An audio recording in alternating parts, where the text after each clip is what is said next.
Hello everyone, welcome to COMP125 Principles of Computing.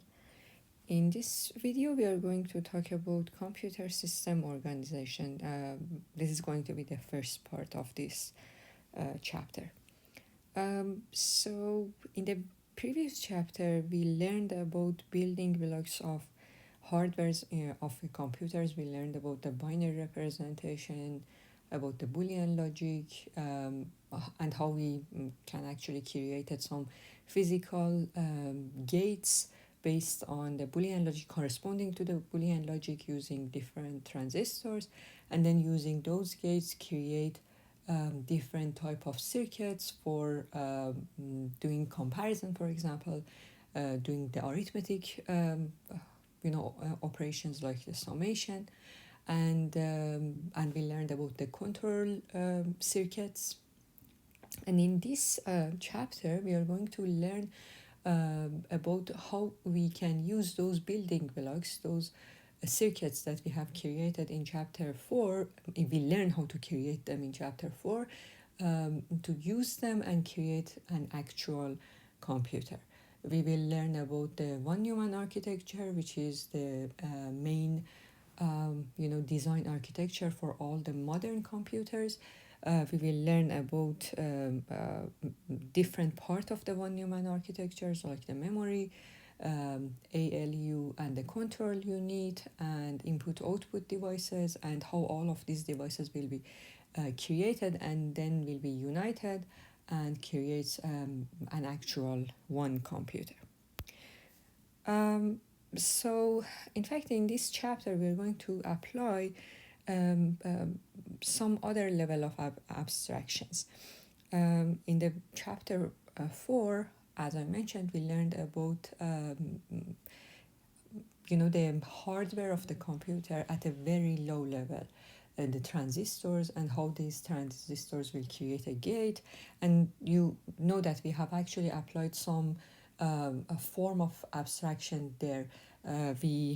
For example, we knew that at the very low level we have gates, and for example, three transistors in total can give us for example, an AND gate, or we can actually create an OR gate using them. And then, so here you can see that this is one level of abstractions, that instead of looking at the transistors, we are looking at the gate as just one unit, one functional unit, and then use different type of gates to create a circuit. So this is just another level of abstraction. So when you are thinking about the circuits, it's more high level than thinking about the gates. In this chapter, we are going to actually just go one level higher and use different type of circuits to create different functional units. For example, how we can create a memory in the computer, how we can create a CPU in the computer, how we can create input-output units in the computer. And then we will just join all of them and see that how the computer will work. All of these functions are going to be connected to each other and work with each other. So the first thing that we need to learn is von Neumann architectures. All modern computers that we are working on, for example, your laptop, if you have a desktop, if you have even an iPad, or your iPhone, your smartphones, all of them are actually one computer, and all of these are going to be designed based on the von Neumann architecture. So the von Neumann architectures has three main characteristics. The first characteristic is every computer which has been created based on the von Neumann architecture is going to have four major subsystems or components, which are going to be memory, input-output units, architecture or logic unit, that we actually just call it as the short component ALU, and control unit.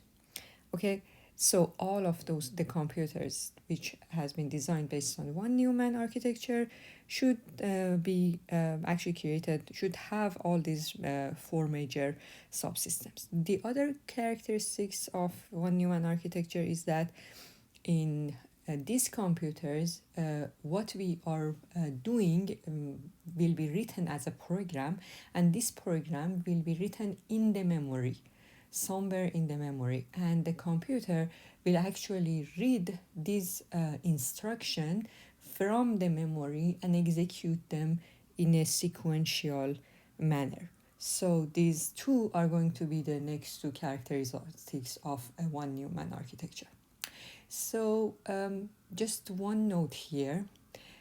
I'm saying that this is the one Newman architecture to create a computer. This is just one Newman architecture is just one model to design, a computing agent. Before one Newman designed this, this model that actually it has been shown in this diagram, memory that has four parts: memory, input, output, and control unit, and ALU, which we usually just united them and call both of these two as a CPU. So what you know in the computer as CPU is going to be the combination of ALU and control unit. In fact, von Neumann has designed this model, developed this model, and this model in 1950s. Before von Neumann presented this model, there were some previous models of computation and previous models for creating a hardware for computing. But those models are not really useful for the modern computers nowadays. So you probably have learned about the Alan Turing. Alan Turing has created some other type of computing models. Although at the end, the theory of the computing coming from those older models, but the modern computers are created based on this new architecture, which is going to be, more useful to create an actual computer that we are working on. So I just wanted to add this note that there are some other architectures for the computers. So von Neumann is one of them that we use it. It's been more than 70 years that we are using it, and probably we are going to use it until someone else, designed some more efficient model. Okay, so let's focus on the von Neumann model. And we're going to learn about the von Neumann model, all of these three characteristics of that. So the first characteristic is those four different components. So the very first component that we are going to learn is going to be memory. So we are going to learn how we can create a memory. A memory in the computer is going to be a functional unit which has a different type of circuits. It has some storage, and it should be able to read and write the data in that storage. So there should be some circuits that read and write the data in the memory storage. So memory is not just that storage that we store the data in. There are going to be some other circuits that allows us to read and write in that storage part.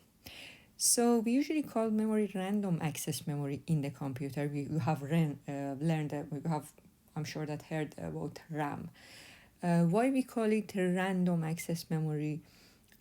Because first of all, random access memory will divide that main storage to smaller parts, that each part is going to be a cell. Usually each cell is going to be 8 bits or 1 byte. So you can actually just think about your main storage to be, a sequence of bytes, that each byte is going to be created from, I don't know if I have counted properly, 1, 2, 3, 4, 5, 6, 7, and 8. You know, it's just like this is one cell. Each cell is going to be one byte. Every byte is going to be 8 bits. Okay, and each of these bits are going to store a 0 or 1. Okay, so in the random access memory, we divided the memory into cells. Each cell is going to be 1 byte, and we call it a random access because reading or writing every cell is going to have the same time. Okay, so it doesn't matter if you are reading this cell, or for example you are reading a cell here, or you are reading a cell at the end of the, just if you think about it, at the end of the memory. It doesn't matter which cell you are reading, the time to read or write it is going to be the same. That's why we call it a random access. And we are going to give an address to each of these cells. So that's the way that we are reading the data. That's the way we know that which cell we wanted to read. So we are going to give some address to each cell, and at each time we might actually just wanted to specifically read this cell or some other cell.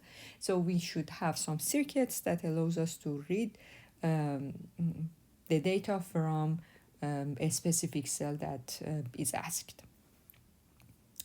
Okay, so this diagram here is showing the structure of a random access memory. As I said, so the memory will be divided to different cells. So the size of the cell, or usually we call it actually the memory width, or W, is going to be 8 bits. So each cell is going to be 1 byte. Every cell is going to have one address associated to that. And a couple of actually notations here that we need to know. The first one is that, okay, then the size of the memory is going to be some powers of 2. Okay, and based on that, we will say that, okay, the address to the memory should be actually stored somewhere, right? So if, for example, the size of the memory is the size of the memory is 1024 cells, so this is going to be 2 power 10. Okay, so it means that if I'm going to represent the address, the correct address, I need at least 10 bits to represent represent each address of the memory. Okay, so this table here is showing that based on the number of bits that we allows to show the address, this actually gives us the different size of the memory.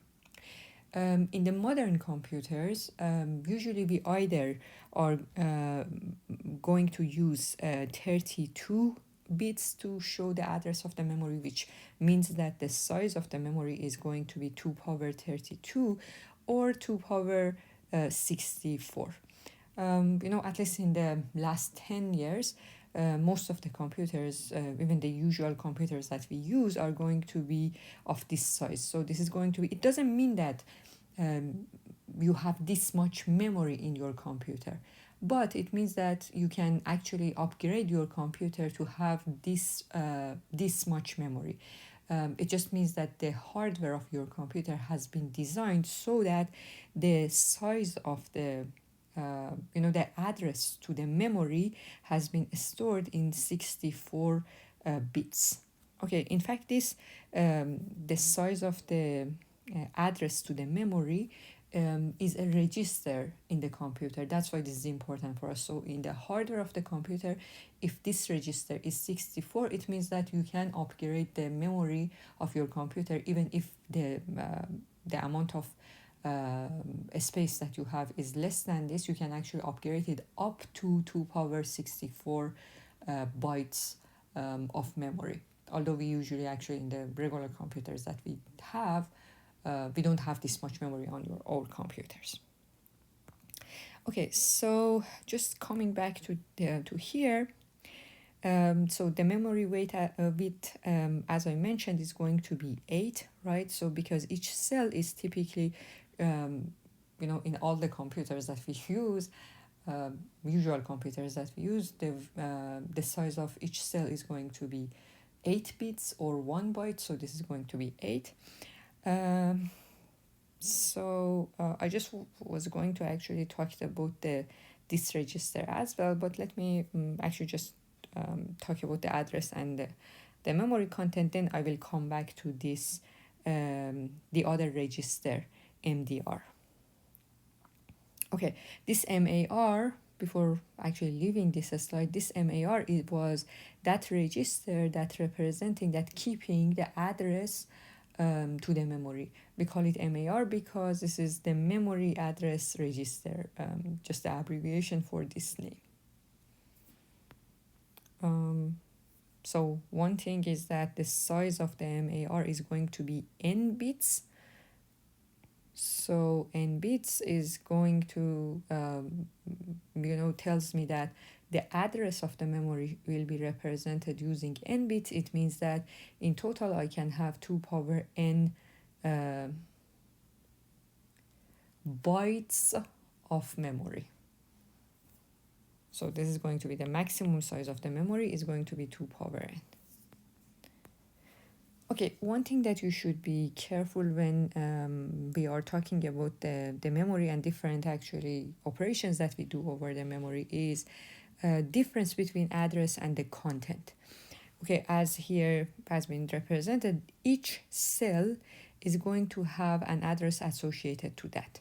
Okay, so this address is different than the content that has been stored in this cell.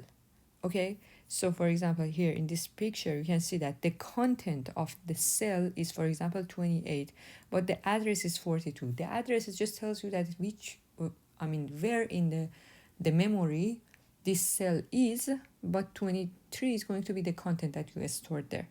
You should just be careful about these two different concepts. This is not something very complicated, but don't be confused with them. Okay, so when we are working on the memory, this is not just about the storage. We need to also design some circuit that allows us to store the data or retrieve the data. So there are 2 different operations that can be performed by a memory unit. The first operation is fetch. We call it fetch, which in fact retrieve a data from the memory. This operation is a non-destructive operation. It means that when you apply this operation, what happened is that the content of a specific cell or specific address that you wanted to read is not going to be changed.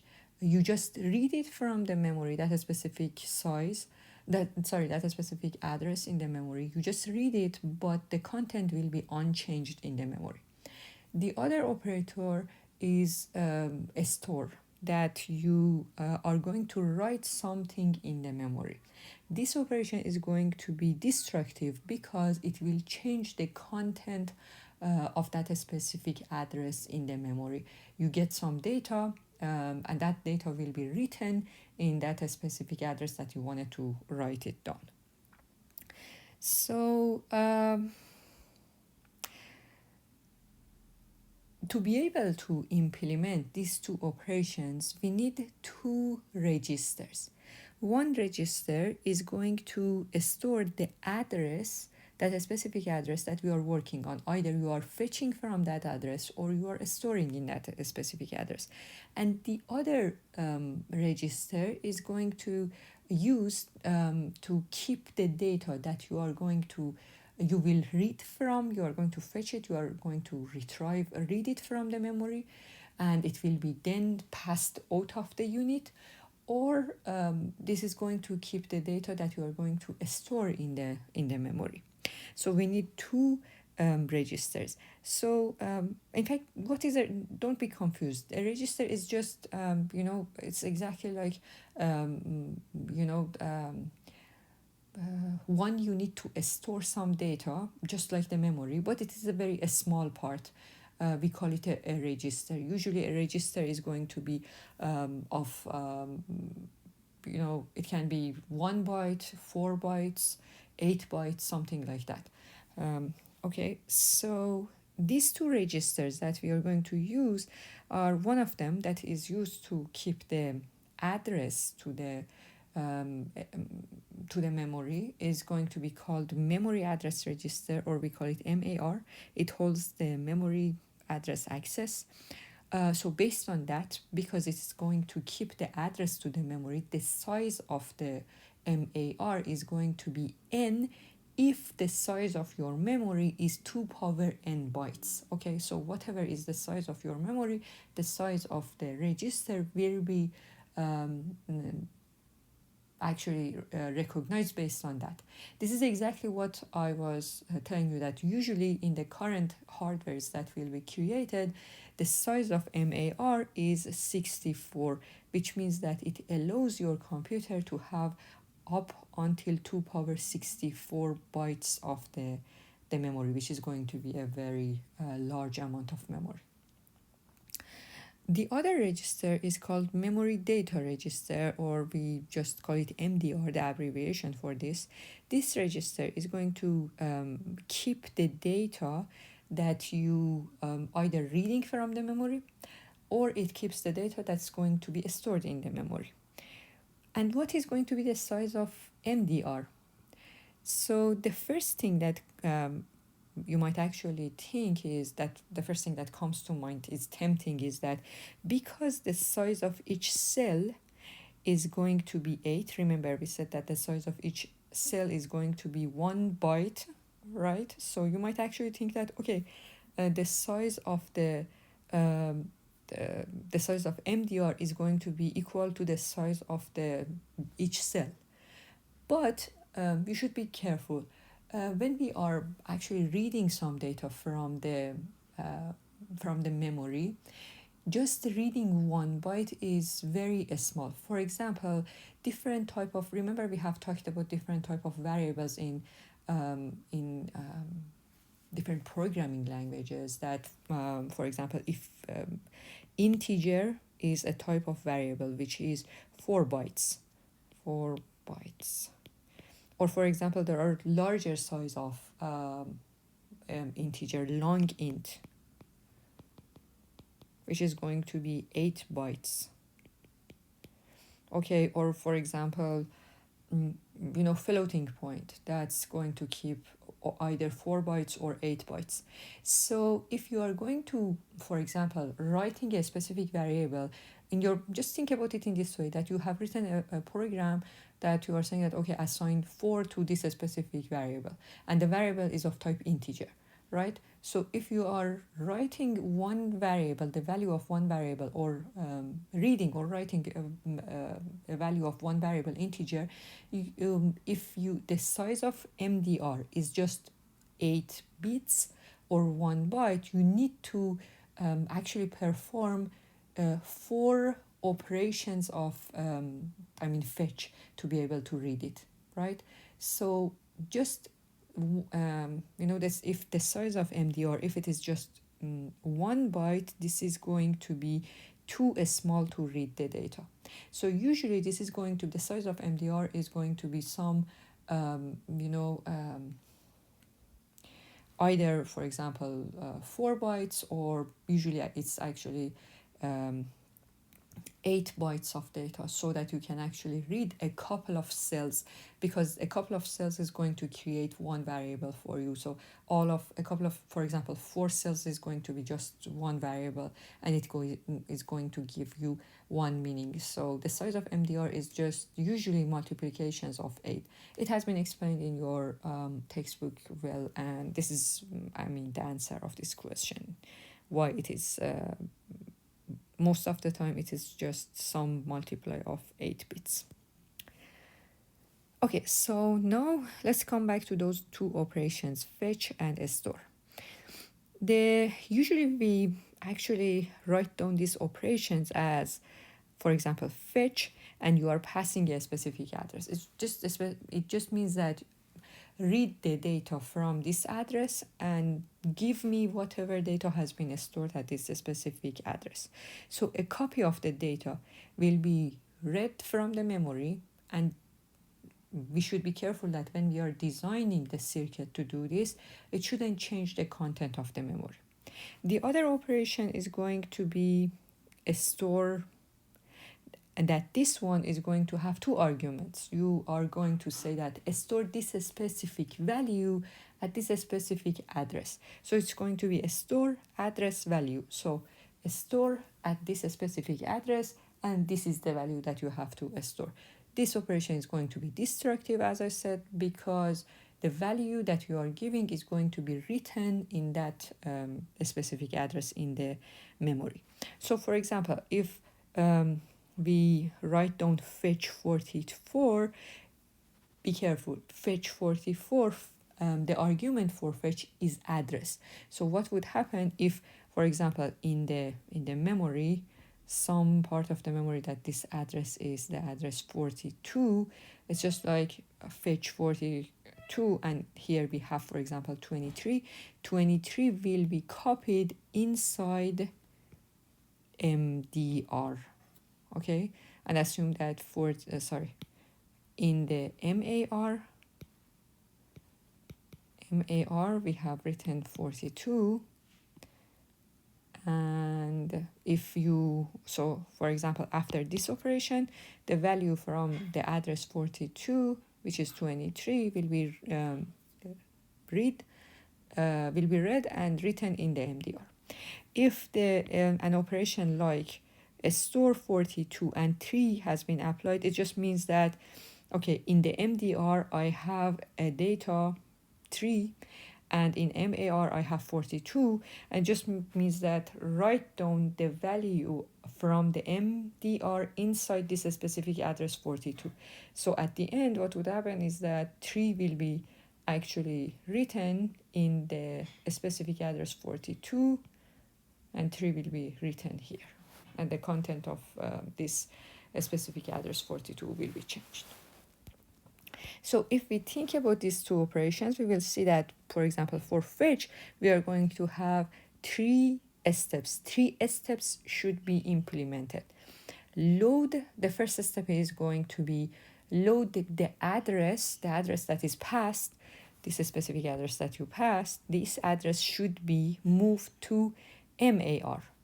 So it should be moved, it should be copied, loaded inside the register MAR. The next step is that whatever is that specific address that's written here, find it in the memory, and the next step is that this address needs to be found in the memory. So this will be actually sent to some circuit, that this circuit tells us that which address is the MDR is referring to. In fact, this circuit is going to be a decoder. You remember we have talked about the decoder, the control circuits in chapter 4, that was section 4.5, right? That a decoder, you sent it a couple of selection, some input wires, and it has, if for example, if the decoder has 8 input wires, it should have 2 power 8 different lines of output, and just one of them will be activated. That one is going to represent the specific address that we are actually working on. So that line will be actually decoded, and this, for example, it's just like this wire will be actually activated, and then the content from that specific memory will be loaded inside MDR. So that content will be actually loaded inside the register MDR. So it's going to be 3 different steps that needs to be done in the memory unit to be able to execute fetch address. The other operator that we have is a store. So as you can see, we have two arguments here, address and value. Here for a store, we have four different steps. First, we need to load the address in MAR. This step is just like the in fetch. Then we need to load the data into MDR. Okay, and then we decode the address from MAR. This step is again just like what we have in fetch. And the last part is that we copy the content from the MDR into the memory. So it's just like the reverse of the last step in fetch. In fetch, we copy the content from the memory into MDR. In a store, we copy from the MDR into the memory. Okay, so in total, all of these components have been actually shown here. As you can see, we are going to have an MAR. Okay, this is a very small actually model. The size of the, for example, MAR is just 4. Okay, be careful about these details. Just think about it in a larger view. So this is an MAR. So what we are going to do is that the address at MAR, these are going to be the input to the decoder. So if you have, for example, the size of MAR is 4, so 4 lines will be sent to a decoder. Decoder will create 2 power 4 different lines of output, okay?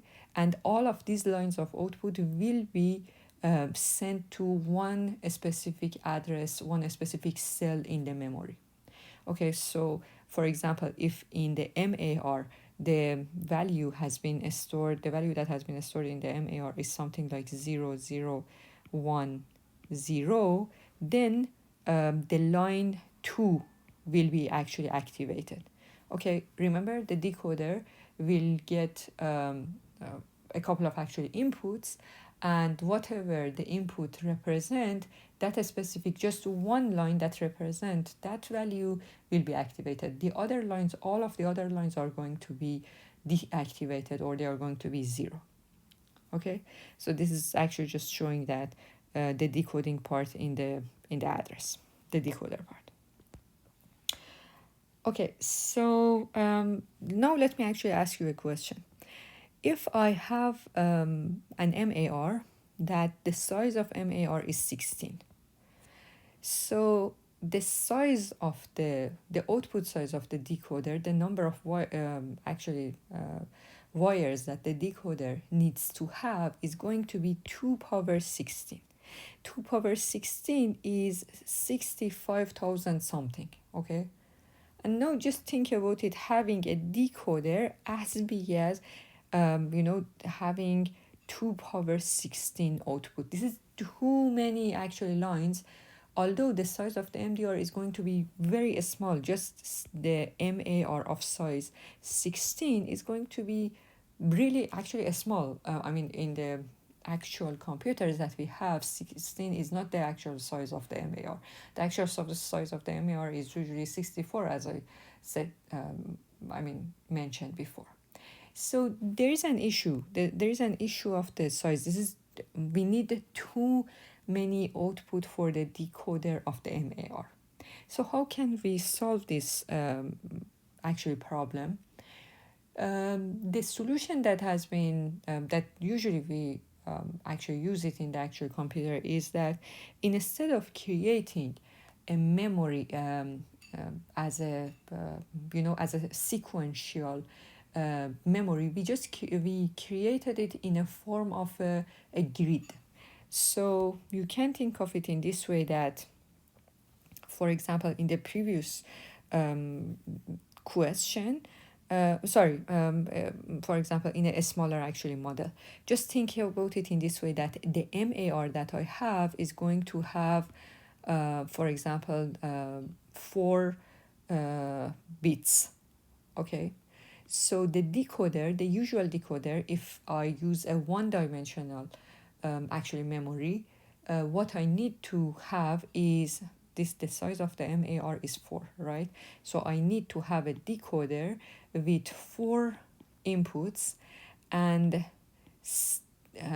16 lines of output, right? Instead of that, I can create a two-dimensional memory so that each cell in the memory, in fact, is going to be one cell into this two-dimensional memory organization. Okay, how this is going to actually help me? This is going to help me by this is going to actually help me by thinking about the size of the MAR will be actually divided by 2, and these two these 2 bits of the MAR will be sent into the rows, and these two the other half of the MAR, these 2 bits of the MAR will be sent to a decoder that will be created the column. So instead of having a decoder with 4 inputs and 16 output, I can use 2 decoders, that one of the 2 decoders of the same size, one decoder that has 2 inputs and 4 outputs, so it's going to be 2 inputs and only 4 inputs, and another decoder here, and that again is going to have 2 inputs and 4 output. So, in the scale of this small example, instead of having 16 output in just one decoder, I am going to have 4 output in this decoder and 4 output line in this decoder. So instead of 16, I'm going to have only 8 lines. In this small example, it actually makes it half. If you have a larger question, so for example, instead of 2 power, if the size of your MAR is 16, if the size of the MAR is 16, instead of having a decoder with 2 power 16 output, I would need one decoder that you pass it the first 8 bits, another decoder that you pass it the second 8 bits. So you are going to have 2 decoders that each one is going to have 2 power 8 outputs, 2 power 8s here, and you can see actually the difference. 2 power 8 is going to be 256, so 2 decoder of this size, 2 multiplied by 256, compare this one with 65,536, something like this. Compare this value with this value. This is going to be only 112. This value is how much bigger? 13 times bigger, or even more, 130 times bigger. 128 to be more precise, actually. So this is going to be much bigger if you actually use one-dimensional memory organization. So we usually actually use this two-dimensional memory organization. So now let's just come back to this two-dimensional memory organization and see that how it actually works. So in fact, just assume it, think about it in this way, that let me actually use a small example. Let me clean up a little bit here.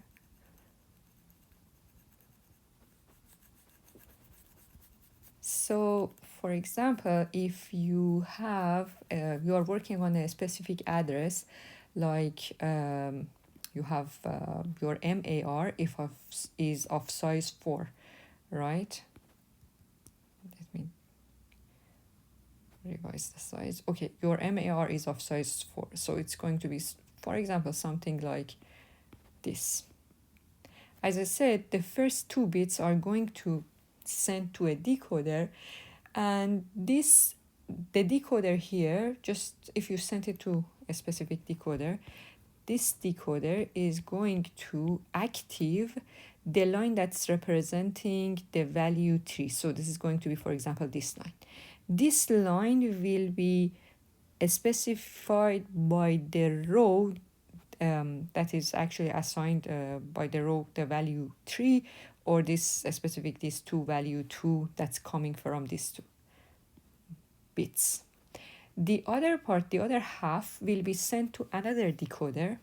So 0, 1 will be sent to another decoder, and in the output of this decoder, the which line, so 0, 1, 2, 3, this line will be actually activated. So this line is going to be corresponding to this column. So it's just like this value, the total value that is represented here, is going to represent a specific address, which is going to be what is the value, 8 plus 4 plus, this is going to be the value 9. Okay, so, and that is going to be specified by this row and this column, which is going to be exactly this specific cell. This is the address of that. So this line will be activated, and this line will be activated, and the only cell that is going to be read is going to be this one. All of the other rows and columns are disactivated, they are all zeros, so nothing else will be read. So this is the way that this two-dimensional organization, memory organization, is going to work. And it helps us a lot to, efficiently create the circuits for the memory unit.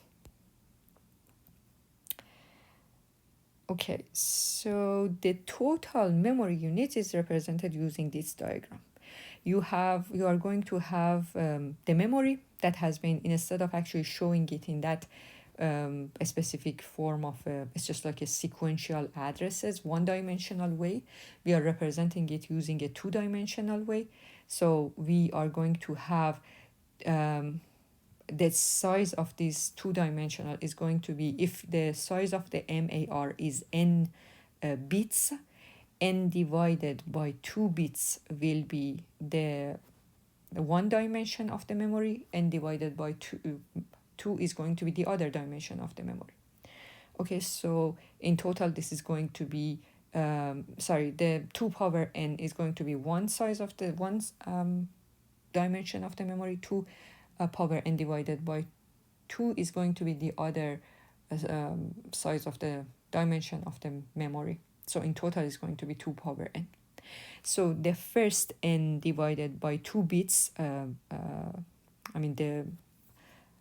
left n divided by 2 bits will be sent to one decoder.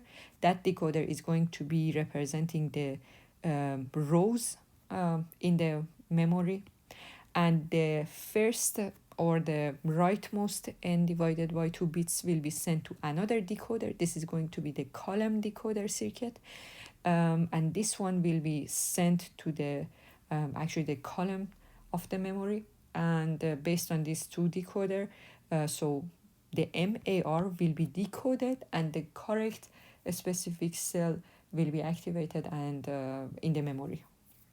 And we also are going to have MDR, which is going to keep the data, and we are going to have a controller that is controlling that either we are doing the fetch or a store. So controller, in fact, is going to be like a traffic cop or a traffic light that's specifying that either you are you are actually just moving the data from the MDR to the memory, or you are moving the data, you're copying the data from the memory to the MDR. So it's just like you are going to have this these wires, these lines that are working in both ways. Either the data will be sent to the memory, or the data from the memory will be sent to the MDR.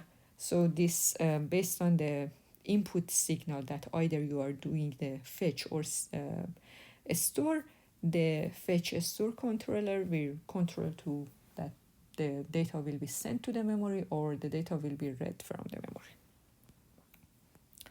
Okay, so before we end this section, I'm going to talk about the cache memory as well. I'm sure that you have heard about this word cache. So what is a cache?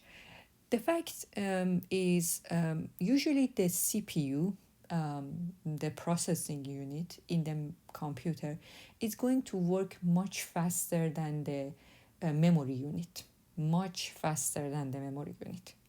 Okay, so because of this, the CPU is going to be, is going to slow down if for each data you are going to read it directly from the memory, right? So what we can do here is that we are going to create some registers, some small number of sizes of the small units of memory that we call them register inside the CPU, and this is going to be called we are going to create a small unit of memory inside the CPU that we call it cache.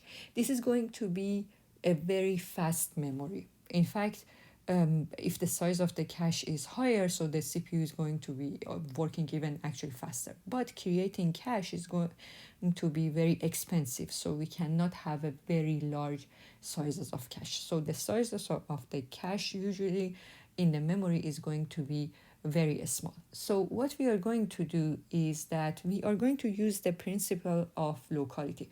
What does this principle telling us? It tells us that usually when we are reading some data from the memory, that data probably is going to be used a couple of times. So when we are using it, it's good that you keep it inside the CPU where you will store it in the cache. Not only you will keep this data in the cache because you might actually just need it immediately after that for a couple of times. Just think about it as you are writing a program and it will execute a loop, right? In that loop, you are going to use a couple of variables again and again and again. So that value from the memory will be used for a couple of times and you immediately will use it, right? So not only that data will be used, but also the principle of the locality tells us that that data has been stored in at a specific memory in the at a specific address in the memory, right? Not only that data, the other data that has been stored in a close addresses in the memory probably will be used again. Okay, so not only you will copy that value in the cache, but also you will copy a couple of other addresses close to that address to the cache. So each time you will need a specific memory, a specific data at the memory. You look at that address, and not only you read that address, you will read some addresses closest to that as one. You will read a block of data from the memory and you copy it into the cache, and you probably are going to use all of those data. So this is the principle of the locality. So by using the cache, the operation for the fetch will be changed a little bit. So before directly going and reading the value from the memory, what you are doing in the fetch is that first you will check the cache. Maybe this specific address that you are looking for has already been copied in the cache and it is available there. So if it is available there, you just read it from the cache. If it is not, you will just call the regular the regular fetch, and you will go and read that specific address from the memory. And not only you will read that address, but also you will read some addresses closest to that address, and you will load all of them into the cache. If the cache is full, what will happen is that some data that has been stored in the cache the longest, those data probably are not going to be used later, so we will remove them from the cache and we will copy this new block of data into the cache. So I am going to actually just give you an example from your textbook to actually just show that how the cache is going to help us. There is a specific term that we call it cache hit rate. This value in fact tells us that, for example, if the cache hit rate is 70%, it means that if the CPU needs a specific value for 70% of the time, this value is available in the cache. Okay, so for 70% of the time, you read the data from the cache instead of reading it from the memory. And for 30% of the time, you need to go and read it from the memory. So based on this, I can calculate something. So assume that I have a computer that the time to access the memory is going to be 10 nanosecond. And I have a cache in the CPU that the time to access to the cache is much less than that. It's going to be 2 nanosecond. Okay, and the cache hit rate for this, for example, at this specific time, with all of these systems that I have, this setup that I have, the cache hit rate is 70%. So I wanted to actually calculate that what is going to be the average access to a data in this setting. Okay, in regular, if I don't have the cache, what is going to be the average access of the data? The average access is going to be just exactly the access to the memory. That's going to be 10 nanosecond. Okay, but because I have access to cache with the only 2 nanosecond of access time, and I have the cache hit rate 70%, because of this, the average access time is going to actually decrease. How? Because for 70% of the time, you just read the data from the cache. So it's just like for 70% of the time, 70% is going to be 0. So in total, I am going to, if I have one read from the one time read for 0.7 times of it, 70% of it, I just need to read it from the cache. So 0.70 multiplied by 2 nanosecond, and I have to add this fact that for 30% of the times, the data is not available in the cache, and I have to go and read it from the RAM. So in that case, for 0.30, what I need is that I need to read from the cache. I need to access to the cache and then check that, okay, the data is not available in the cache, so the reading from the cache is there. Plus, then I need to go and read it from the RAM. So 2 plus 10. So I need to add both of these two. So in total, this is going to be 1.4 plus 0.6. So in total, it's going to be 2 nanosecond. Now I have actually, I think I did a wrong calculation. This part is going to be 1.4, and this part is going to be 0.3 multiplied by 12. So this is going to be 3.6. Sorry. Okay. 3.6, 1.4 plus 3.6. In total, this is going to be 5 nanosecond. So instead of having access to the memory, 10 nanosecond access to the memory, on average, accessing to a specific data that you need is going to be just 5 nanosecond using the cache in this way. I will actually just, let me actually do another example. So this practice that I'm doing is actually a practice from your textbook that we are solving a couple of them here. So assume that we have a memory unit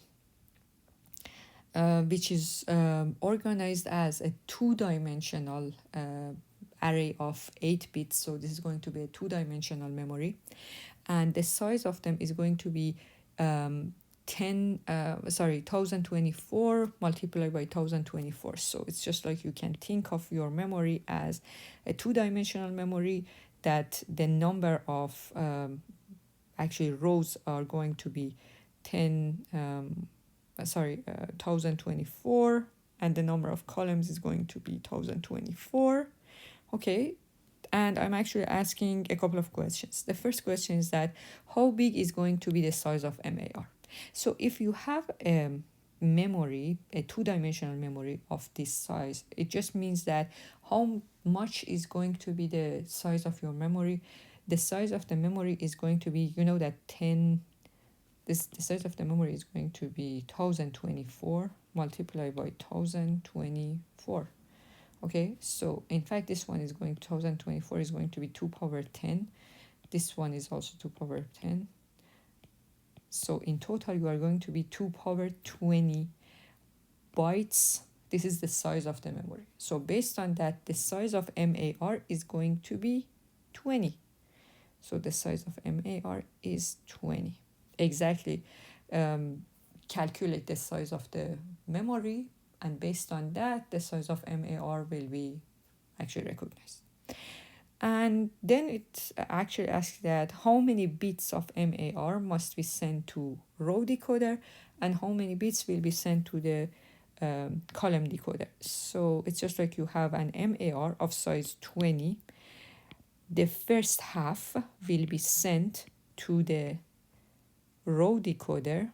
So the first half is going to be 10 bits will be sent to the row decoder, that the row decoder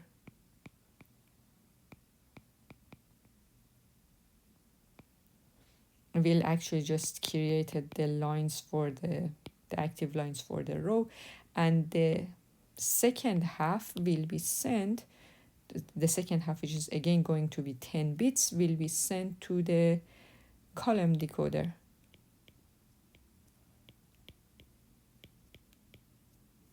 So 10 bits will be sent to the column decoder, which is going to again have 2 power 10 number of lines, which are going to represent the column. The next question is,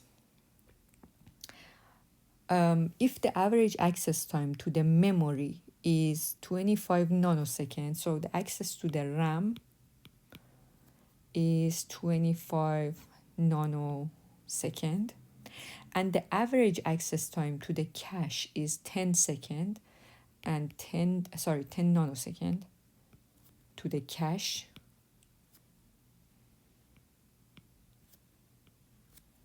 Now the question, and we also know that the cache hit rate is 80%.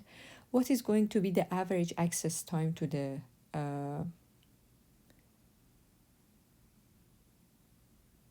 what is going to be the average access time to the data? Okay, so the average access time is going to be, for 80% of the time, you are going to read from the cache, and the value will be available in the cache. And how many nanosecond you are going to need? 10 nanosecond to read from the cache. Okay, so what would happen for the rest of the 20% of the rest of the time? In that case, you will first read from the cache, and then you notice that, okay, the data is not in the cache. I need to go and read it from the memory. And not only you need from the cache, you also need to read it from the memory. So I need to actually add 10, 20 to 25 here. So here I am going to have 8 nanosecond plus, here I'm going to have 0.2 multiplied by 35. That this part is going to be 7. So in total, I am going to get 15 nanosecond as the average access time. I have actually just written the solution for all of these questions here. Okay, so I think it's a good time to stop this video. In the next video, we are going to talk about the next component in the von Neumann architecture, which is going to be the input-output devices.